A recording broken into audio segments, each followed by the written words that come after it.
Create ಮಾಡೋದಿಲ್ಲ. ಜ್ಞಾನ cannot create anything. ಜ್ಞಾನ can only reveal whatever it is. ಏನು ಇದೆಯೋ ಅದನ್ನ ವ್ಯಕ್ತಪಡಿಸತ್ತೆ. ವ್ಯಕ್ತನ ಅಂದ್ರೆ ತೋರ್ಪಡಿಸತ್ತೆ ಹೊರತು ಇನ್ನೇನು ಮಾಡೋದಕ್ಕೆ ಸಾಧ್ಯ ಇಲ್ಲ. ಬೆಳಕು ಏನ್ ಮಾಡ್ಲಿಕ್ಕೆ ಸಾಧ್ಯ? ನೀವೀಗ ನೋಡಿ, ಇವಾಗ ನಮ್ಮನೇಲೆ ಕತ್ಲೆ ಇದೆ, ಎಲ್ಲ ಕತ್ಲೆ ಇದೆ. ಬೆಳಕು ಏನ್ ಈಗ ಕರೆಂಟ್ ಬಂತು ಅಂದ್ಕೊಡಿ, ಓ ಅಲ್ಲೊಂದು ವಸ್ತು ಇದೆ, ವಸ್ತುವನ್ನ ಹುಟ್ಟಾಕ್ತಾ ಅದು. ಬೆಳಕು ಏನ್ ಮಾಡ್ತು? ಇದ್ದ ವಸ್ತುವನ್ನ ತೋರಿಸ್ತು. ಹಾಗೆ ಇಲ್ಲಿ ವೇದಾಂತ ಶ್ರವಣ ಮನನ ನಿಧಿಧ್ಯಾಸನ ಅನ್ನುವಂಥ ಕರ್ಮ ಕೇಳಿಸ್ಕೊಳ್ಳುವಂತಹ ಕರ್ಮದಲ್ಲೂ ಕೂಡ ನೀವು ಕಿವಿಯನ್ನ ಬಿಡ್ತೀರಾ, ಪ್ರಮಾಣ ವರ್ಕ್ ಆಗತ್ತೆ. ಆಗ ಏನಾಗತ್ತೆ? ಮೋಕ್ಷ ಸೃಷ್ಟಿ ಆಗಲ್ಲ. ಮೋಕ್ಷ ಸೃಷ್ಟಿ ಆದ್ರೆ ನಾಶ ಆಗತ್ತೆ. ನಾವಾಗ್ಲೇ ನೋಡಿದ್ವಿ ಶ್ರುತಿ ಯುಕ್ತಿ ಅನುಭವ. ಮೋಕ್ಷ ಬರೋದಿಲ್ಲ, ಮೋಕ್ಷ ಸಿಗೋದಿಲ್ಲ. ಏನಾಗತ್ತೆ? ನನ್ನ ಸ್ವರೂಪ ಮೋಕ್ಷವೇ ಅಂತ ಗೊತ್ತಾಗತ್ತೆ. ನಾನು ಯಾವಾಗ್ಲೂ ನಿತ್ಯ ಶುದ್ಧ ಬುದ್ಧ ಮುಕ್ತ ಸ್ವರೂಪನಾಗಿದ್ದೀನಿ, ಅದನ್ನ ತಿಳಿದಿಲ್ಲ. ಇದಕ್ಕೆ ಉದಾಹರಣೆ ಹಲವಾರು ಸರಿ ಹೇಳೋದು, ಎಲ್ಲಾ ಕೋರ್ಸ್ಗಳಲ್ಲೂ ಹೇಳಿರೋದು ಅಂದ್ರೆ, ನನ್ನ ಕುತ್ತಿಗೆಯಲ್ಲೇ ಒಂದು ಚಿನ್ನದ ಒಂದು ಆಭರಣ ಇದೆ, ಗೊತ್ತಿಲ್ಲ, ಮರ್ತು ಬಿಟ್ಟಿದ್ದೀನಿ ನಾನು. ಅಯ್ಯೋ ಕಳ್ಕೊಂಡ್ಬಿಟ್ಟಿದೀನಿ ಅಂತ ಹೇಳಿ ಹುಡುಕ್ತಾ ಇದ್ದೀನಿ. ಆಮೇಲೆ ಯಾರೋ ಒಬ್ರು ಬಂದ್ರು, ನೋಡಪ್ಪ ಇದೆ ಅಂತಂದ್ರು. ಅಯ್ಯೋ ನೋಡ್, ಓ ಚಿನ್ನದ ಸರ ಸಿಕ್ತು ಅಂತ. ಸಿಕ್ತು ಅನ್ನೋದಕ್ಕೆ ಕಳ್ಕೊಂಡಿದ್ದಲ್ಲಿ ಕಳ್ಕೊಂಡೇ ಇರಲಿಲ್ಲ, ಇತ್ತು. ಜ್ಞಾನದಿಂದ ಇದ್ದ ವಸ್ತು ಕಣ್ಣಿಗೆ ಗೊತ್ತಾಯ್ತು, ತೋರ್ಪಡಿಸ್ತು. ಹಾಗೆ ಈ ಶ್ರವಣ ಮನನ ನಿಧಿಧ್ಯಾಸನಗಳು ಕರ್ಮವೇ ಆದರೂ ಇದು ಮೋಕ್ಷವನ್ನ ಸೃಷ್ಟಿ ಮಾಡಲ್ಲ. ಈ ಶ್ರವಣಾದಿಗಳಿಂದ ನನ್ನ ಬಗ್ಗೆ ಇರುವಂತಹ ತಪ್ಪು ತಿಳುವಳಿಕೆ ಹೋಗಿ ಸತ್ಯ ಸಾಕ್ಷಾತ್ಕಾರ, ನಾನು ಯಾರು ಅನ್ನೋದು ಗೊತ್ತಾಗತ್ತೆ. ಆ ದೃಷ್ಟಿಯಿಂದ ತುಂಬಾ ಒಳ್ಳೆಯ ಪ್ರಶ್ನೆ. ಹಾಗೆ ಉತ್ತರವನ್ನ ಮನನವನ್ನ ಮಾಡಬೇಕಾಗತ್ತೆ. ಯಾವ ರೀತಿ, ಹೇಗೆ? ಸೊ ವಸ್ತುತಂತ್ರ ಮತ್ತು ಕರ್ತೃತಂತ್ರ. ಜ್ಞಾನ ವಸ್ತುತಂತ್ರ, ಕರ್ಮ ಕರ್ತೃತಂತ್ರ. ಇದನ್ನ ಅರ್ಥ ಮಾಡ್ಕೋದು ಮುಖ್ಯ. Very good. ನೆಕ್ಸ್ಟ್ ಪ್ರಶ್ನೆ. ನಮಸ್ಕಾರ ಗುರುಗಳೇ, ನಾನು ಪದ್ಮಾ ಅಂತ, ಮೈಸೂರಿಂದ ಪದ್ಮಶಾಸ್ತ್ರಿ. ನಂದು ಸಿಂಪಲ್, ವೆರಿ ವೆರಿ ಸಿಂಪಲ್ ಅಂತಾನೆ, ಆದ್ರೂ ಸ್ವಲ್ಪ ಡೌಟ್ ಇರೋದ್ರಿಂದ, ಈಗ ನಾವು ಕರ್ಮ, ಪಾಪ ಕರ್ಮ, ಪುಣ್ಯಕರ್ಮ ಅನ್ನೋದನ್ನ ಯಾವ ರೀತಿ ಡಿಸೈಡ್ ಮಾಡಬೇಕು? ನಾಟ್ ಈಗ ಕೊಲೆ ಮಾಡೋದು, ಭ್ರಷ್ಟಾಚಾರ ಮಾಡೋದು ಅಂತ ಅಷ್ಟೇ ಅಲ್ಲ, ಸಣ್ಣ ಇನ್ನೊಬ್ರಿಗೆ ಹರ್ಟ್ ಮಾಡೋದು ಅಥವಾ ಯಾವ್ದ್ರಿಂದ ಇದರಿಂದ ಹಂಗಾಗತ್ತೆ ಆ ಥರದ್ದು ಬೇಕಾದಷ್ಟು ಮಾಡ್ತೀವಲ್ಲ, ಅದನ್ನ ಯಾವ ರೀತಿ ಡಿಸೈಡ್ ಮಾಡೋದು ಅಂತ ಹೇಳಿ. ಆಮೇಲೆ ಅದು ಕರ್ಮ ಅನ್ನೋದಕ್ಕೆ ಸೇರುತ್ತಾ? ಅದಕ್ಕೆ ರಿಲೇಟೆಡ್ ಇನ್ನೊಂದೇನು ಅಂತಂದ್ರೆ, ಈಗ ಬರೀ ಹಿಂದಿನ ವೇದ ಶಾಸ್ತ್ರ ಇವುಗಳೇ ಪ್ರಮಾಣ ಅಂತ ತಗೊಂಡು ನಾವು ಮಾಡೋ ಕಾರ್ಯಗಳಿಗೆ ತಗೊಂಡ್ರೆ, ಮತ್ತೆ ಸೈಕಾಲಜಿ, ಇಮೋಷನ್ಸ್, ಈಗಿನ ಕಾಲದಂತೂ ಸ್ಟ್ರೆಸ್ ಜಾಸ್ತಿ, ಅದರಿಂದ ಎಷ್ಟೊಂದು ತಪ್ಪುಗಳು ನಡೆದು ಹೋಗತ್ತೆ. ಅದಕ್ಕೆಲ್ಲ ಏನ್ ವಿವರಣೆ ಕೊಡ್ತೀರಾ ಗುರುಗಳೇ? ಖಂಡಿತ. ಸೊ ಕರ್ಮವನ್ನ ಒಂದು ಪುಣ್ಯವೇ ಆಗ್ಲಿ ಪಾಪವೇ ಆಗ್ಲಿ, ಇದು ಧರ್ಮ ಅಥವಾ ಇದು ಅಧರ್ಮ ಅಂತ ಅನ್ನೋದಕ್ಕೆ ಪ್ರಮಾಣ ಏನು, ಅಥವಾ ಇದನ್ನ ಹೇಗೆ ನಾವು ಡಿಸೈಡ್ ಮಾಡೋದು ಅಂತ ಲರ್ನ್ ವೇದಾಂತ ತಂಡದಿಂದ ಐ ಥಿಂಕ್ 1 ವರ್ಷದ ಹಿಂದೆ, ಈ ವರ್ಷದಲ್ಲಿ 24ರ ಜನವರಿ ಫೆಬ್ರವರಿಲಿ ಅಥವಾ ಹೋದ ವರ್ಷದ ಕೊನೆಯಲ್ಲಿ ಅನ್ಸುತ್ತೆ, ಒಂದು ಇಡೀ ಕೋರ್ಸ್ ಮಾಡಿದ್ವಿ. ಧರ್ಮ ಅಂತ 12 ದಿನಗಳ ಒಂದು ಕೋರ್ಸ್. ಧರ್ಮ ಅಂದ್ರೆ ಏನು, ಧರ್ಮ ಅಂತಂದಾಗ ಏನಾಗತ್ತೆ, ಯಾವಾಗ ಅದು ಒಂದು ಕರ್ಮ, ಈ ಧರ್ಮಕ್ಕೆ ಸೋರ್ಸಸ್ ಪ್ರಮಾಣ ಏನು ಅಂತ ಹೇಳಿದಾಗ, ನೀವು ಹೇಳಿದಾಗೆ ಮುಖ್ಯ ಪ್ರಮಾಣ ವೇದ ಮತ್ತು ಶಾಸ್ತ್ರ ಸ್ಮೃತಿ ಇಂಥವೇ. ಆದ್ರೆ ಕೊನೆಗೆ ಬಂದಂತದ್ದು ಮುಖ್ಯವಾಗಿ ಸಾಮಾನ್ಯ ಧರ್ಮ. ಇಲ್ಲಿ ಬರುವಂತದ್ದು ಸಾಮಾನ್ಯ ಧರ್ಮ, ವಿಶೇಷ ಧರ್ಮ ಅಂತ. ಸಾಮಾನ್ಯ ಧರ್ಮ ಅಂದಾಗ ನೀವೇ ಹೇಳಿದಾಗೆ ಅಹಿಂಸೆ, ಸತ್ಯ, ಅಸ್ಥೇಯ, ಇಂಥ ಹಲವಾರು ಹ್ಯೂಮನ್ ವ್ಯಾಲ್ಯೂಸ್. ಇದರಲ್ಲಿ ಸೈಕಾಲಜಿಯೂ ಬರುತ್ತೆ. ಇದಕ್ಕೆ ಶಾಸ್ತ್ರವೂ ಹೇಳಬೇಕಾಗಿಲ್ಲ. ಶಾಸ್ತ್ರ ಹೇಳಿದ್ರೆ that is fine. Even otherwise everyone knows by themselves. ಈಗ ಬೇರೆ ದೇಶದಲ್ಲಿರೋರು ವೇದ ಓದಲಿರೋರಿಗೂ ಕೂಡ ಗೊತ್ತು, ಸುಳ್ಳು ಹೇಳಬಾರ್ದು ಅಂತ. ಯಾವುದೇ ಒಬ್ಬ ಕಾಡಿನಲ್ಲಿರುವಂತಹ ಒಬ್ಬ ಅನಾಗರಿಕ ವ್ಯಕ್ತಿಗೂ ಗೊತ್ತು, ತನಗೆ ಹರ್ಟ್ ಆಗ್ಬಾರ್ದು ಅಂದ್ರೆ ಬೇರೆಯವ್ರಿಗೂ ಹರ್ಟ್ ಆಗ್ಬಾರ್ದು ಅಂತ. ಅದನ್ನ ಆಚರಣೆಗೆ ತರೋದು ಬಿಡೋದು ಅವ್ರಿಗಿರುತ್ತೆ. ಸೊ ಹಾಗಾಗಿ ಸಾಮಾನ್ಯ ಧರ್ಮ ಅಂತ ಬಂದಾಗ ಅದಕ್ಕೆ common sense, psychology, social norms ಉಪಯೋಗಿಸ್ಕೊಂಡು ಹಾಗೆ ವೇದದ ಒಂದು ವಿಷಯವನ್ನು ತಗೊಳ್ಬಹುದು. ವಿಶೇಷ ಧರ್ಮ ಅಂತ ಬಂದಾಗ ಯಾವ್ಯಾವ ಸಂದರ್ಭದಲ್ಲಿ ಯಾವ ರೀತಿಯಲ್ಲಿ ಮಾಡಿದಾಗ ಇರುತ್ತೆ ಅನ್ನೋದಕ್ಕೆ ಒಂದಷ್ಟು ವಿಚಾರಗಳಿಗೆ ವೇದ ಶಾಸ್ತ್ರ ಪ್ರಮಾಣವಾದ್ರೆ, ಇನ್ನೊಂದಷ್ಟು ವಿಷಯಗಳಿಗೆ ಇವಾಗ ನಾನು ಭಾರತೀಯನಾಗಿ, ಭಾರತೀಯ ಸಿಟಿಸನ್ ಆಗಿ ಏನ್ ರೀತಿ ಮಾಡಬೇಕು, ಕಾನ್ಸ್ಟಿಟ್ಯೂಷನ್ ಹೇಳುತ್ತೆ. ಸೊ ಅದರ ರೀತಿ ನಡಿಬೇಕು. ಸೊ ಹಾಗಾಗಿ ವಿಶೇಷ ಧರ್ಮ, ಸಾಮಾನ್ಯ ಧರ್ಮ, ಈ ಎರಡರ ವಿಚಾರದಲ್ಲೂ ಕೂಡ ಮುಖ್ಯವಾಗಿ ನಾವು ನೋಡ್ಬೇಕಾಗಿರೋದು ಯಾವುದರಿಂದ ನನ್ನ ಒಂದು ಏಳಿಗೆ ಹಾಗೂ ಸಮಾಜದ ಏಳಿಗೆ. ಅದನ್ನೇ ನಾವು ಧರ್ಮ ಅಂತಂದಾಗ ಏನಂತೇವೆ ಅಂದ್ರೆ ಅಭ್ಯುದಯ ಮತ್ತು ನಿಶ್ರೇಯಸ, ಈ ಎರಡಕ್ಕೂ ಕಾರಣ ಆಗಬೇಕು. ವೈಶೇಷಿಕ ಸೂತ್ರದಲ್ಲಿ ಬರುತ್ತೆ. ಅಭ್ಯುದಯ ಅಂದಾಗ ನನ್ನ all round development, not just material development. ದುಡ್ಡು ಸಿಗೋದಷ್ಟೇ ಅಲ್ಲ. ಯಾಕಂದ್ರೆ ಇವತ್ತು ನಾನು ಒಂದು ಯಾವುದೋ ಒಂದು ಮನೆಯನ್ನ ತಗೊಳೋದಕ್ಕೆ ಹೋಗ್ತೀನಿ, ಅಲ್ಲಿ ಸೈಟ್ ರಿಜಿಸ್ಟ್ರೇಷನ್ ಮಾಡಿಸ್ಕೊಳ್ಳುವಾಗ ಒಂದು 10 ಲಕ್ಷ ಕಡಿಮೆಗೆ ಹಾಕಿ ನಿಮ್ಗೊಂದಿಷ್ಟು ಕೊಡ್ತೀವಿ, ನಿಮ್ಗೂ ಉಳಿಯುತ್ತೆ ನನಗೂ ಉಳಿಯುತ್ತೆ ಅಂತಾರೆ. ನಮ್ಗನ್ಸುತ್ತೆ ಓ ಡೆವಲಪ್ಮೆಂಟ್ ಆಗ್ತಾ ಇದೆ ಅಂತ. ಆಲ್ ರೌಂಡ್ ಡೆವಲಪ್ಮೆಂಟ್ ಅಲ್ಲ, material development. All round development ಅಂದಾಗ ನನ್ನ ಡೆವಲಪ್ಮೆಂಟ್ ಸಮಾಜದ ಡೆವಲಪ್ಮೆಂಟ್, ವ್ಯವಸ್ಥೆಯ ಡೆವಲಪ್ಮೆಂಟ್ ಮತ್ತು ಎಲ್ಲ ಇಡೀ ಜಗತ್ತಿನ ಡೆವಲಪ್ಮೆಂಟ್, ಅಭ್ಯುದಯ, ನಿಶ್ರೇಯಸ ಅಂತಂದಾಗ ನನ್ನ ಒಂದು ಮೋಕ್ಷದ ಒಂದು ಮಾರ್ಗಕ್ಕೆ ಕರ್ಕೊಂಡು ಹೋಗುವಂಥದ್ದು. ಈ ಎರಡೂ ಆಗುವಂತಹದ್ದನ್ನ ನಾವು ಧರ್ಮ ಅಂತೀವಿ. ಸೊ ಅದಕ್ಕೆ ಧರ್ಮ ಅನ್ನುವಂತಹ ಒಂದು ಇದರಲ್ಲಿ ಬಂದಿರುವಂತಹ ವಿಚಾರಗಳು ತುಂಬಾ ಇರುತ್ತೆ. ಅದಕ್ಕೆ ನೀವೇ ಹೇಳಿದಾಗೆ ಸೈಕಾಲಜಿ, ಕಾಮನ್ ಸೆನ್ಸ್ ಎಲ್ಲವೂ ಕಾಂಟ್ರಿಬ್ಯೂಟ್ ಮಾಡಿದ್ರು. ಮುಖ್ಯವಾಗಿ ಒಂದು ಶಾಸ್ತ್ರ ಗುರು ಇಂಥವರಿದ್ದಾಗ ಇದಕ್ಕೆ ನಿಷ್ಕರ್ಷೆ ಮಾಡಿ ನಿಶ್ಚಯವಾಗಿ ಹೇಳಬಹುದು. ಹಾಗಾಗಿ ಕಾಮನ್ ಸೆನ್ಸ್, ಸೈಕಾಲಜಿ ಉಪಯೋಗಿಸಿ, ಆದ್ರೆ ಶಾಸ್ತ್ರದ ಪ್ರಮಾಣ ಇರಲಿ.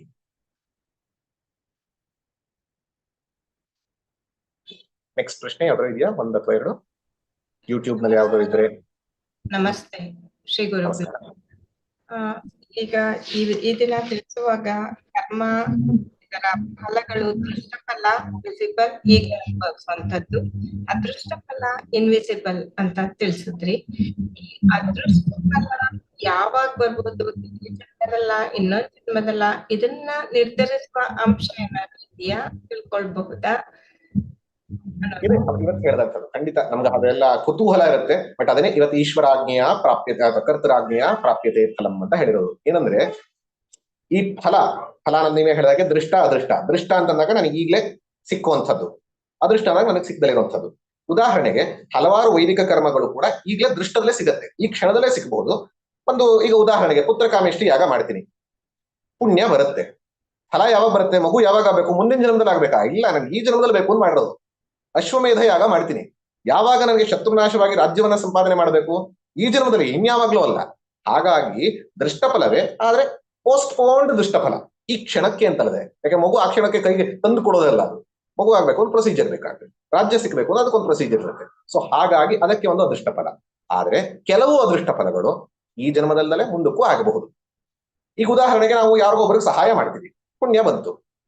ಅದ್ರ ಫಲ ಯಾವಾಗ ಬಂತು? ನಾನು ನಿನ್ನೆ ಮಾಡಿದ್ದು ಇವತ್ತು ಯಾವುದೋ ಒಂದು ವಿಷಯಕ್ಕೆ ನನಗೆ ಯಾವುದೋ ಕಡೆಯಿಂದ ನನಗೆ ಯಾರೋ ಸಹಾಯ ಮಾಡಿದ್ರು. ಇದು ಅದಕ್ಕೆ ಕಾಸ್ ಅಂಡ್ ಎಫೆಕ್ಟ್ ನಾನು ಹುಡುಕಕ್ಕಾಗತ್ತ? ಖಂಡಿತ ಆಗಲ್ಲ. ನಾನಿವತ್ ಮಾಡಿದೆ ಒಂದು ಒಳ್ಳೆ ಕೆಲಸ, ಅದರ ಫಲವಾಗಿ ನನಗೆ ಒಳ್ಳೇದು ಆಗೇ ಆಗತ್ತೆ. ಅದು ನನಗೆ ಈ ರೀತಿಯಿಂದ ಅವರಿಂದಾನೇ ಇದೇ ರೂಪದಲ್ಲಿ ಬರುತ್ತೆ ಅಂತ ಹೇಳಲಿಕ್ಕೆ ಸಾಧ್ಯ ಇಲ್ಲ. ಹಾಗಾಗಿ ನಾವು ಹೇಳಿದ್ದು ಕರ್ಮ ಫಲ ಅನ್ನುವಂಥದ್ದು ಯಾವಾಗ ಬರುತ್ತೆ, ಯಾವ ರೀತಿ ಬರುತ್ತೆ ಅಂತ ನಾವು ಬೇಕಾದ್ರೆ ಹೇಳಬಹುದು. ಶಾಸ್ತ್ರ ಹೇಳುತ್ತೆ 3 ರೀತಿಯಲ್ಲಿ ಬರಬಹುದು ಅಂತ. ಒಂದು ಸಾಧನ, ಇನ್ನೊಂದು ವಿಷಯ, ಇನ್ನೊಂದು ಲೋಕ. ಸಾಧನ, ವಿಷಯ, ಲೋಕ. ಸಾಧನ ಅಂದ್ರೆ ಬಾಡಿ, ನನಗೆ ಒಳ್ಳೆಯ ದೇಹ, ಆರೋಗ್ಯ ಇಂಥದ್ದು ಸಿಗೋದ್ರ ಮೂಲಕ ಮೊದಲನೇದು ಸಿಗ್ತಾ ಇದೆ ಅಂತಂದ್ರೆ ಕರ್ಮ ಫಲ ಜನರೇಟ್ ಆಗ್ತಾ ಇದೆ. ವಿಷಯ, ನನಗೆ ವಿಷಯ ವಸ್ತುಗಳು ಹೆಚ್ಚು ಸಿಗ್ತಾ ಇದೆ, ನಾನು ಏನೇನನ್ನ ಬಯಸ್ಕೊಳ್ತೀನೋ, ಸುಖ ಪ್ರಾಪ್ತಿ. ಅದು ವಿಷಯ ಅಂದಾಗ ಬರೀ ಕೆಟ್ಟ ವಿಷಯ ಅಂತ ಇಲ್ಲ, ಒಳ್ಳೆಯದು ಇರ್ಬೋದು. ಈಗ ಸತ್ಸಂಗಗಳು ಅದು ಕೂಡ ವಿಷಯ. ಸೊ ಹಾಗಾಗಿ ವಿಷಯ ಸಿಗ್ತಾ ಇದೆ ಅಂದ್ರೆ ಅದು. ಇನ್ನೊಂದು ಲೋಕ, ಎನ್ವೈರನ್ಮೆಂಟ್, ನನ್ನ ಸುತ್ತಮುತ್ತ ಮನೆ ಇರಬಹುದು, ಸಮಾಜ ಇರಬಹುದು, ದೇಶ ಇರಬಹುದು, ಎಲ್ಲವೂ ಕೂಡ ಅದಕ್ಕೆ ಕಂಡ್ಯೂಸಿವ್ ಆಗಿದೆ ಅಂತಂದ್ರೆ ಅಲ್ಲಿ. ಸೊ ಈ 3ರಲ್ಲಿ ಇಂಪ್ರೂವೈಸ್ ಆಗ್ತಾ ಇದೆ ಅಂತಂದ್ರೆ ಕರ್ಮಫಲ ಫ್ರಕ್ಟಿಫೈ ಆಗ್ತಾ ಇದೆ, ಸುಖದ ಕಡೆಗೆ ಸ್ವಲ್ಪ ಇಳಿತಾ ಇದೆ ಅಂದ್ರೆ ನನ್ನ ಕರ್ಮಫಲ ಎಕ್ಸಾಸ್ಟ್ ಆಗ್ತಾ ಇದೆ.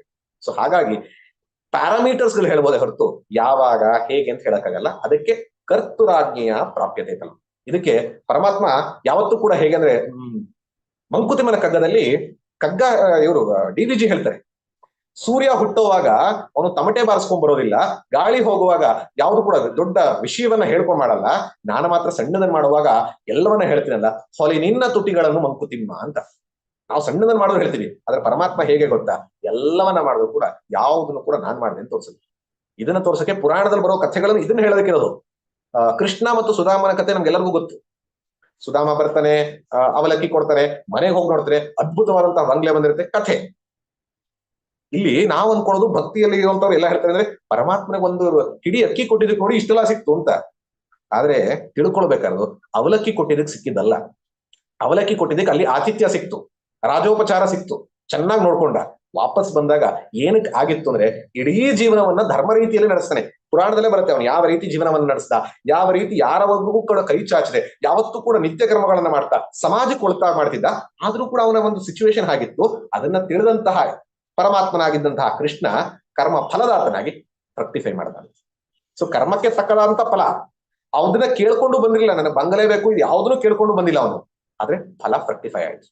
ಇಷ್ಟು ದಿನ ಯಾಕೆ ಫ್ರಕ್ಟಿಫೈ ಆಗಿಲ್ಲ ಅದು ಯಾರಿಗೂ ಹೇಳಲಿಕ್ಕೆ ಸಾಧ್ಯ ಇಲ್ಲ. ಆಗ್ಲೇ ಹೇಳಿದಾಗೆ ಒಂದು ಬೀಜ ಯಾವಾಗ ಮೊಳಕೆ ಹೊಡೆಯುತ್ತೆ ಅನ್ನೋದು ಆ ಬೀಜದ ಒಂದು ಕಾನ್ಸ್ಟಿಟ್ಯೂಯನ್ಸ್ ಮೇಲೆ ಹೋಗುತ್ತೆ. ಹಾಗಾಗಿ ಅದನ್ನ ನಿಷ್ಕರ್ಷೆ ಮಾಡಕ್ಕಲ್ಲ. ಕೆಲವು ವಿಷಯಗಳನ್ನ ಪರಮಾತ್ಮನಿಗೆ ದೈವಂ ಚೈವಾತ್ರ ಪಂಚಮಂ ಅನ್ನುವಂತ ರೀತಿಯಲ್ಲಿ ಅವನ ಬಿಟ್ಟು ನಾವು ಒಳ್ಳೆ ಕರ್ಮವನ್ನ ಮಾಡ್ತಾ ಹೋಗೋದು ಒಳ್ಳೆ. ಪ್ರಮೋದ್ ಸರ್, ಯೂಟ್ಯೂಬ್ ನಲ್ಲಿ ಪ್ರಶ್ನೆ ಇದೆ ಒಂದು. ಆ, ವಾಣಿವಳ್ಳಿ ಅನ್ನುವಂಥವ್ರು ಪ್ರಶ್ನೆಯನ್ನ ಕೇಳಿದ್ದಾರೆ. ಅವರು ಕಾಯಕ ಕರ್ಮ ಮತ್ತೆ ಮಾನಸಿಕ ಕರ್ಮದ ಮಧ್ಯೆ ಇರುವಂತಹ ಭೇದವನ್ನ ಕೇಳಿದ್ರೆ, ಇನ್ನೊಬ್ರು ನಮ್ಮ ಕರ್ಮವನ್ನ how do we make it divine ಅನ್ನುವಂಥದ್ದನ್ನ ಕೇಳ್ತಾ ಇದ್ದಾರೆ. ಕರ್ಮವನ್ನ how do we make our work divine ಈ ಎರಡಕ್ಕೂ ನಾನು ಉತ್ತರ ಹೇಳಲ್ಲ. ಪ್ರಸಾದ್ ಅವರು ಕೇಳ್ತಾ ಇದ್ದಾರೆ. ಈ ಎರಡು ಪ್ರಶ್ನೆಗಳಿಗೆ ನಾನು ಉತ್ತರ ಹೇಳಲ್ಲ. ಯಾಕೆಂದ್ರೆ ನೆಕ್ಸ್ಟ್ 2 ಶ್ಲೋಕಗಳೇ ಇದಿರೋದು. ಕರ್ಮವನ್ನ ಹೇಗೆ ಡಿವೈನ್ ಮಾಡಬಹುದು ಅಂದ್ರೆ ನೆಕ್ಸ್ಟ್ ಈಶ್ವರ ಅರ್ಪಿತಂ ನೇಚ್ಛಯ ಕೃತಂ 3ನೇ ಶ್ಲೋಕ. ಇನ್ನು 4ನೇದು ಕಾಯ ಮತ್ತು ಮನಸ. ನೀವು ಬರೀ ಕಾಯ ಮನಸ ಹೇಳ್ತಿದ್ದೀರಾ. ರಮಣರೇ ನೆಕ್ಸ್ಟ್ ಶ್ಲೋಕನ ಹೇಳ್ತಾರೆ ಕಾಯ ವಾಂಗ್ಮನ ಕಾರ್ಯಮುತ್ತಮಂ. ಸೊ 4ನೇ ಶ್ಲೋಕ ಬರುತ್ತೆ. ಸೊ ನಾಳೆ ಈ ಎರಡಕ್ಕೂ ಪ್ರಶ್ನೆಗಳಿಗೆ ಉತ್ತರ ಸಿಗುತ್ತೆ. ಹೇಗೆ ಪ್ರತಿಯೊಂದು ಕರ್ಮವನ್ನು ಕೂಡ ಡಿವೈನೈಸ್ ಮಾಡೋದು, ಹಾಗೆ ಪ್ರತಿ ಕರ್ಮಗಳಲ್ಲಿರುವಂತಹ ಭೇದ, ಅದರ ಒಂದು ರೀತಿ, ಅದರಲ್ಲಿ ಉತ್ತಮ ಮಧ್ಯಮ, ಇದು ಎಲ್ಲ ವಿಚಾರಗಳು ಕೂಡ ನಾಳೆ ವಿಷಯ ಅದು ಪ್ರತಿಪಾದನೆ ಆಗುತ್ತೆ. ಏನಾದ್ರು ಒಂದಿದ್ರೆ ತಗೊಳ್ಬಹುದು, ಇಲ್ಲ ನಿಲ್ಲಿಸ್ಬೋದು.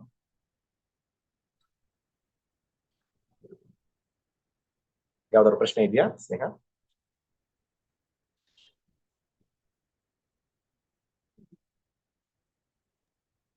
ಅಚ್ಯುತ್ ಮೂರ್ತಿ ಅನ್ನುವಂಥವ್ರಿಗೆ ಅನ್ಮ್ಯೂಟ್ ಮಾಡ್ಕೊಳಕ್ ಹೇಳ್ತಾ ಇದ್ದೀನಿ. ಕೊನೆಯ ಪ್ರಶ್ನೆ ಕೇಳಿ ಸರ್. ನಮಸ್ಕಾರ ಪ್ರಮೋದ್ ಜಿ. ನಮಸ್ಕಾರ.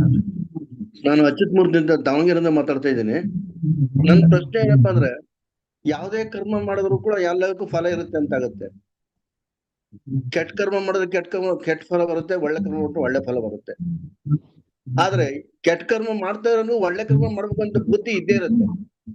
ಕೆಟ್ಟ ಕರ್ಮ ಮಾಡ್ತಾ ಇದ್ದಾಗ ಕೆಟ್ಟ ಕರ್ಮ ಮಾಡೋನು ಕೂಡ ಒಳ್ಳೆ ಬುದ್ಧಿ, ಒಳ್ಳೇದ್ ಮಾಡೋಕೆ ಬುದ್ಧಿ ಇರುತ್ತೆ. ಹೌದು. ಆದ್ರೆ ಕೆಟ್ಟ ಕರ್ಮ ಮಾಡೋದಕ್ಕೆ ನಾನು ಪ್ರೇರೇಪಣೆ ಆಗ್ತಾ ಇರುತ್ತೆ. ಆ ಪ್ರೇರೇಪಣೆಗೂ ಕಾರಣ ದೇವರೇ ಅಲ್ವೇ? ತುಂಬಾ ಒಳ್ಳೆ ಪ್ರಶ್ನೆ. ಇದು ಕೂಡ ಅದ್ಭುತವಾದಂತಹ ಪ್ರಶ್ನೆ. ಜೀವನದಲ್ಲಿ ನಾವು ಮಹಾಭಾರತದಲ್ಲಿ ಕಾಣುವಂತಹ 2 ಮುಖ್ಯವಾದ ಕ್ಯಾರೆಕ್ಟರ್ಗಳು, ಒಂದು ದುರ್ಯೋಧನ, ಒಂದು ಅರ್ಜುನ. ಈ 2ರಲ್ಲಿ ಬಂದಂತಹ ಪ್ರಶ್ನೆ ಏನು ಅಂತಂದಾಗ, ಎಲ್ಲರಿಗೂ ಗೊತ್ತು ಒಳ್ಳೆ ಕರ್ಮಕ್ಕೆ ಒಳ್ಳೆ ಫಲ, ಕೆಟ್ಟ ಕರ್ಮಕ್ಕೆ ಕೆಟ್ಟ ಫಲ. ಒಳ್ಳೇದ್ ಮಾಡಬೇಕು ಅಂತ ಎಲ್ಲರಿಗೂ ಗೊತ್ತು, ಆದ್ರೆ ಒಳ್ಳೇದನ್ನ ಮಾಡೋದಿಲ್ಲ. ಕೆಟ್ಟದ್ ಮಾಡಬಾರ್ದು ಅಂತ ಗೊತ್ತು, ಕೆಟ್ಟದ್ ಮಾಡೋದನ್ನ ಬಿಡೋದಿಲ್ಲ. ಇದನ್ನ ಶ್ಲೋಕ ಸುಭಾಷಿತವೂ ಹೇಳುತ್ತೆ. ಪುಣ್ಯಸ್ಯ ಫಲಮಿಚ್ಛಂತಿ ಪುಣ್ಯಂ ನೇಚ್ಛಂತಿ ಮನುಷ್ಯಾಃ, ಪಾಪಸ್ಯ ಫಲಂ ನೇಚ್ಛಂತಿ ಪಾಪಂ ಕುರ್ವಂತಿ ಯತ್ನತಃ ಅಂತ ಹೇಳಿ ಬರುತ್ತೆ. ಮುಖ್ಯವಾಗಿ ಏನು ಅಂತಂದಾಗ, ಇಲ್ಲಿ ವಿಷಯ ಏನು, ಗೊತ್ತಿದ್ದು ಕೂಡ ಈ ಕರ್ಮವನ್ನ, ಕೆಟ್ಟ ಕರ್ಮವನ್ನ ಮಾಡ್ತಿದ್ದಲ್ಲ, ಇದಕ್ಕೆ ಪ್ರೇರಣೆ ಪರಮಾತ್ಮನೇ ಅಲ್ವಾ ಅನ್ನುವಂತಹ ಪ್ರಶ್ನೆ. ಇದನ್ನ ಕೃಷ್ಣ ದುರ್ಯೋಧನನ್ನ ಹೋಗಿ ಕೇಳ್ತಾನೆ, ಯಾಕೆ ದುರ್ಯೋಧನ ನೀನ್ ಇಷ್ಟೆಲ್ಲ ಅನಾಚಾರಗಳನ್ನ, ಅತ್ಯಾಚಾರಗಳನ್ನ, ದುರಾಚಾರಗಳನ್ನ ಮಾಡ್ತಿದ್ದಿಲ್ಲ, ನಿಂಗೇನು ತಪ್ಪು ಅಂತ ಅನ್ನಿಸ್ತಾ ಇಲ್ವಾ, ನೀನ್ ಯಾಕೆ ಹಿಂಗ್ ಮಾಡ್ತಿದ್ಯಾ ಅಂತ. ಅವಾಗ ದುರ್ಯೋಧನ ಹೇಳೋ ಮಾತಿದ್ದೇನೆ, ಏನು, ಜಾನಾಮಿ ಧರ್ಮಂ ನಚಮೇ ಪ್ರವೃತ್ತಿ, ಜಾನಾಮಿ ಅಧರ್ಮಂ ನಚಮೇ ನಿವೃತ್ತಿ. ನನಗೆ ಧರ್ಮ ಏನು ಅಂತ ಗೊತ್ತು, ಅದರ ಪ್ರವೃತ್ತಿ ಆಗ್ತಾ ಇಲ್ಲ. ಅಧರ್ಮ ಏನು ಅಂತ ಗೊತ್ತು, ಅದರಿಂದ ಬಿಡುಗಡೆ ಆಗ್ತಾ ಇಲ್ಲ. ಕೇನಾಪಿ ದೇವೇನ ಹೃದಯ ಸ್ಥಿತೇನ, ಯಾವುದೋ ಒಬ್ಬ ದೇವ ನನ್ನ ಹೃದಯದೊಳಗೆ ಕೂತ್ಕೊಂಡು ಯಂತ್ರಾರೂಢಾನಿ ಮಾಯೇಯ ಅಂತ ಗೀತೆಯಲ್ಲಿ ಹೇಳೋ ರೀತಿಲಿ ಆಟ ಆಡಿಸ್ತಾ ಇದ್ದಾನೆ, ಅದರಿಂದ ಇದನ್ನ ಮಾಡ್ತಾ ಇದೀನಿ, ನನ್ನದೇನೂ ಇಲ್ಲ ಅಂತ. ಇದು ದುರ್ಯೋಧನನ ಮಾತು. ಕೃಷ್ಣ ಅಂತಾನೆ ತಲೆ ಚಚ್ಕೊಂಡು, ಅಯ್ಯೋ ನೀವ್ ಹೇಳಕ್ ಬಂದಲ್ಲ, ಈ ತರ ಪರಮಾತ್ಮನ ಮೇಲೆ ಹೊಣೆಗಾರಿಕೆ ಹಾಕ್ತಿ ಅಂತ. ಇದೇ ಪ್ರಶ್ನೆ ಭಗವದ್ಗೀತೆಯಲ್ಲಿ ಅರ್ಜುನ ಕೃಷ್ಣನನ್ನ ಕೇಳ್ತಾನೆ. ಏನಂತ ಅಂದ್ರೆ, ಅನಿಚ್ಛನ್ನಪಿ ವಾರ್ಷ್ಣೇಯ ಬಲಾದಿವ ನಿಯೋಜಿತ, ಏನು ಅದೇ ಪಾಪಂ ಕುರುವಂತಿ, ಗೊತ್ತಿದ್ರು ಕೂಡ ಬರತ್ತೆ, ಗೊತ್ತಿದ್ದು ಕೂಡ ಪಾಪವನ್ನ ಮಾಡ್ತೀವಲ್ಲ, ಯಾಕೆ, ಅನಿಚ್ಛನ್ನಪಿ ವಾರ್ಷ್ಣೇಯ ಬಲಾದಿವ ನಿಯೋಜಿತ, ಆ ಬಲದಿಂದ ಎಳ್ಕೊಂಡು ಹೋಗ್ತೀವಿ ಅಂತ ಅನ್ಸುತ್ತಲ್ಲ, ಯಾಕಿದು ಅಂತ ಹೇಳಿ ಬರುತ್ತೆ. ಅರ್ಜುನ ಕೇಳ್ತಾನೆ. ಅವನು ದೇವರ ಮೇಲೆ ಎತ್ತಾಕ್ಲಿಲ್ಲ ದುರ್ಯೋಧನ ರೀತಿ, ಯಾಕೆ ಅಂತ ಕೇಳ್ದ. ಆಗ ಕೃಷ್ಣನ ಉತ್ತರ ಬರುತ್ತೆ, ಕಾಮಯೇಶ ಕ್ರೋಧಯೇಶ ರಜೋಗುಣ ಸಮುದ್ಭವ, ನನ್ನ ಹೃದಯದಲ್ಲಿರುವಂತಹ ಕಾಮ, ಕ್ರೋಧ, ವಾಸನೆಗಳು, ಅರಿಷಡ್ ವರ್ಗಗಳು, ಈ ವಾಸನೆ ಬರೋದಕ್ಕೆ ಕಾರಣ ಪರಮಾತ್ಮ ಅಲ್ಲ. ಇವತ್ ನಾವು ಕೊನೆಯ ಪಾಯಿಂಟ್ ತಗೊಂಡ್ವಲ್ಲ, ಈ ಹೃದಯದಲ್ಲಿ ಸಂಸ್ಕಾರಗಳು ಅಥವಾ ವಾಸನೆಗಳು ಬರೋದಕ್ಕೆ ಪರಮಾತ್ಮ ಕಾರಣ ಅಲ್ಲ, ನನ್ನ ಕರ್ಮಗಳೇ. ಆ ರೀತಿ ಕರ್ಮಗಳು ಬರೋಕ್ಕೆ ಮುಂಚಿನ ಕರ್ಮಗಳು. ಹೇಗೆ ಮುಂಚೆ, ಮೊದಲು ನಾವು ನೆನ್ನೆ ನೋಡಿದ್ವಿ, ಕರ್ಮದಲ್ಲಿ ಮೊದಲು ಅನ್ನೋದಿಲ್ಲ, ಇಟ್ಸ್ ಅ ಸರ್ಕಲ್. ಸೊ ಹಾಗಾಗಿ ಅನಾದಿ ಅವಿದ್ಯೆಯಿಂದ ಶುರುವಾಗಿರುವಂತಹ ಜನ್ಮದಲ್ಲಿ ಪ್ರತಿಯೊಬ್ಬ ಮನುಷ್ಯನು ಕೂಡ ಒಳ್ಳೆಯದು ಕೆಟ್ಟದು ಎರಡನ್ನೂ ಮಾಡಿರ್ತಾನೆ. ಆ ಒಳ್ಳೆಯದು ಕೆಟ್ಟದು ಎರಡರಿಂದನೂ ಕೂಡ ಸಂಸ್ಕಾರಗಳು ಬಂದಿರುತ್ತೆ. ಆ ಯಾವ ಸಂಸ್ಕಾರ ಹೆಚ್ಚು ಶಕ್ತಿಯನ್ನ ಪಡೆದಿರುತ್ತೋ ಆ ಸಂಸ್ಕಾರ ಅವನ್ನ ಪುಲ್ ಮಾಡುತ್ತೆ, ಎಳ್ಕೊಳಕ್ ಹೋಗುತ್ತೆ. ಆಗ ಈ ಜನ್ಮದಲ್ಲಿರುವಂತಹ ನನ್ನ ಪುರುಷ ಪ್ರಯತ್ನ ಅದರ ವಿರುದ್ಧ ಹೋಗಿ ಎಳ್ಕೊಳಕ್ ಪ್ರಯತ್ನ ಪಟ್ರೆ, ಫಲವತ್ತಾದ್ರೆ ನಾನು ಧರ್ಮ ಮಾರ್ಗದಲ್ಲಿ ಇರ್ತೀನಿ. ಅಯ್ಯೋ ಇದು ಎಳ್ಕೊಂಡು ಹೋಗ್ತಾ ಇದೆಯಲ್ಲ ಅಂತ ಮನಸ್ಸನ್ನ ಜಾರಕ್ ಬಿಟ್ರೆ ಜೀವನವೂ ಜಾರಿ ಬೀಳ್ತೀನಿ. ಸೊ ಹಾಗಾಗಿ ಯಾವತ್ತೂ ಕೂಡ ನೀವು ಹೇಳಿದ ಹಾಗೆ ಆ ಪೂರ್ವ ವಾಸನೆಗಳು ಮತ್ತು ಈಗಿನ ಪುರುಷ ಪ್ರಯತ್ನ ಇದರ ಮೇಲೆ ಜಟಾಪಟಿ ಯುದ್ಧ ನಡೀತಾನೆ ಇರುತ್ತೆ. ಯಾವುದು ಹೆಚ್ಚು ಬಲವೋ ಯಾವುದು ಹೆಚ್ಚು ಬಲಯುತವೋ ಅದನ್ನ ನಾವು ಗೆಲ್ಲತ್ತೆ. ಹಾಗಂತ ಅದು ಜಾಸ್ತಿ ಬಲ ಇದೆ ಅಂತ ಬಿಡೋದಲ್ಲ. ಪುರುಷ ಪ್ರಯತ್ನ ಹೆಚ್ಚು ಹಾಕೋದ್ರಿಂದ ಶಕ್ತಿ ಬರುತ್ತೆ, ಆ ಸಂಸ್ಕಾರ ಮತ್ತೆ ಉಳಿಯುತ್ತೆ.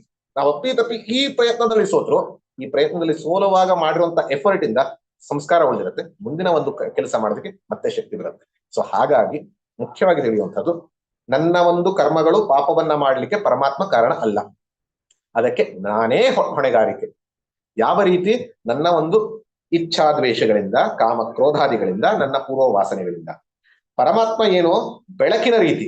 ನೀನು ಬೆಳಕಿನಲ್ಲಿ ಭಗವದ್ಗೀತೆ ಪುಸ್ತಕ ಓದ್ಬೋದು, ಬೆಳಕಿನಲ್ಲಿ ಯಾವುದೋ ಒಬ್ಬರ ಮನೆಯನ್ನ ಕಳ್ತನ ಮಾಡಬಹುದು, ಬೆಳಕಿಗೆ ಎದು ಅಂಟುತ್ತದೆ, ಎರಡಕ್ಕೂ ಬೆಳಕನ್ನ ಕೊಡ್ತಾರೆ. ನೀನು ಏನ್ ಮಾಡ್ತೀಯ ಅನ್ನೋದು ನನ್ನ ಕೈನಲ್ಲಿ. ಹಾಗಾಗಿ ಸತ್ಕರ್ಮಗಳನ್ನ ಮಾಡ್ತಾ, ಧರ್ಮಾಚರಣೆಯನ್ನ ಮಾಡ್ತಾ, ಪುಣ್ಯ ಸಂಪಾದನೆಯನ್ನ ಮಾಡ್ತಾ ಸುಖದ ಕಡೆ ಹೋಗೋಣ ಅಂತ ಹೇಳ್ತಾ ಪರಮಾತ್ಮ ಕಡೆ ಹಾಕೋಬೇಕಂದ ಜವಾಬ್ದಾರಿಯನ್ನ ನಾವದೇ ಹೇಳಿದ್ದು. ವ್ಯಾವಹಾರಿಕವಾಗಿ ನೋಡಿದಾಗ ನಾವ್ಯಾರು ಕರ್ತಾನೇ ಹೆಲ್ಡ್ ರೆಸ್ಪಾನ್ಸಿಬಲ್. ಆದ್ರೆ ಒರಿಜಿನಲ್ ಆಗಿ ನೋಡಿದಾಗ I can not decide karma, but I can contribute the best to the best karma possible. So ಈ ದೃಷ್ಟಿಯಿಂದ ಒಳ್ಳೆಯ ರೀತಿಯಲ್ಲಿ ಮಾಡ್ತಾ ಕರ್ಮದ ಲಿಮಿಟೇಷನ್ ತಿಳ್ಕೊಳ್ಳೋದು ಸರಿ, ಆದ್ರೆ ಕರ್ಮವನ್ನ ಬಿಡೋದಲ್ಲ. ಕರ್ಮವನ್ನ ಯಾವ ರೀತಿ ಮಾಡಬೇಕು, ಹೇಗೆ ಮಾಡಬೇಕು, ಹೇಗೆ ಮಾಡಿದಾಗ ಅದು ಡಿವೈಸ್ ಆಗತ್ತೆ ಅನ್ನೋದನ್ನ ನಾವು ನಾಳೆ ನೋಡೋಣ. पूर्णमदः पूर्णमिदं पूर्णात् पूर्णमुदच्यते पूर्णस्य पूर्णमादाय पूर्णमेवावशिष्यते। ओम शांति शांति शांति।